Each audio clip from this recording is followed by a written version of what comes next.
Good morning, it's Dr. Toger, your friendly neighborhood colorectal surgeon, and today we're going to talk about SIBO, or small intestinal bacterial overgrowth. This has come up so many times in my little feed, I figure what the hell.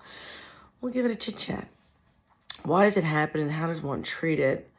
And then what are the problems doctors are making in diagnosing it?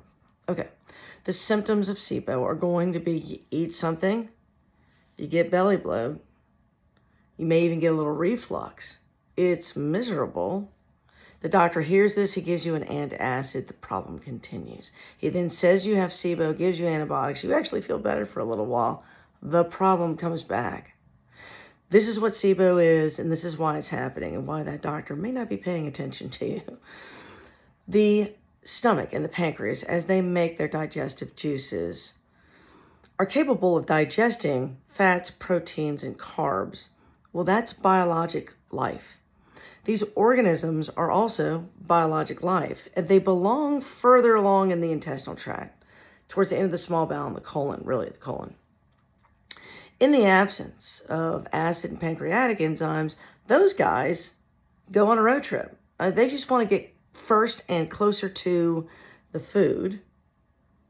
And so if you eat something and you don't have digestive juices and it goes through the stomach, it's going straight to this huge population of bacteria. It's like, breakfast. And they're chowing, they're happy. They're chowing down. When they do that, they create a gas called methane. And methane stretches the intestines. It's quite painful.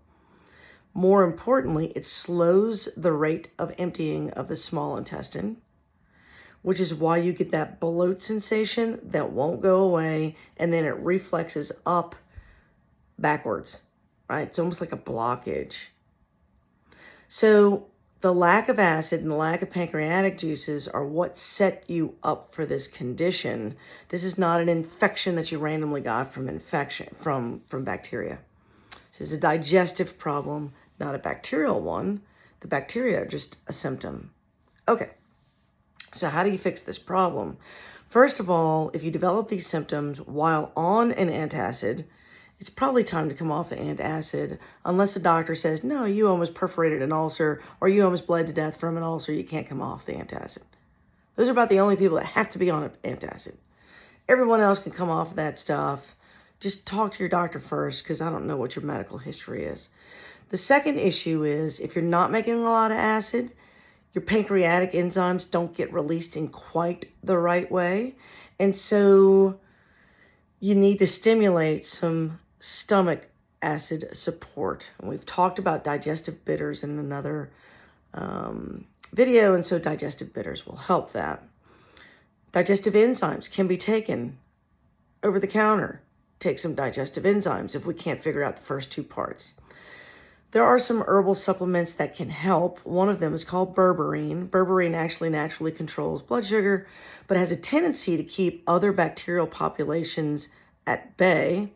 And then when it comes to probiotics, there are probiotic organisms, mostly in the lactobacillus category, not all of them, that make lactic acid. And again, acid seems to keep these SIBO organisms from crawling up towards your stomach.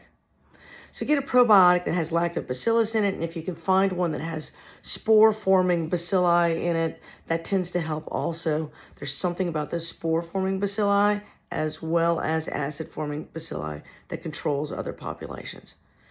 Okay, that's as fast as I can discuss this topic. I hope everyone has a good day, and we'll see you tomorrow.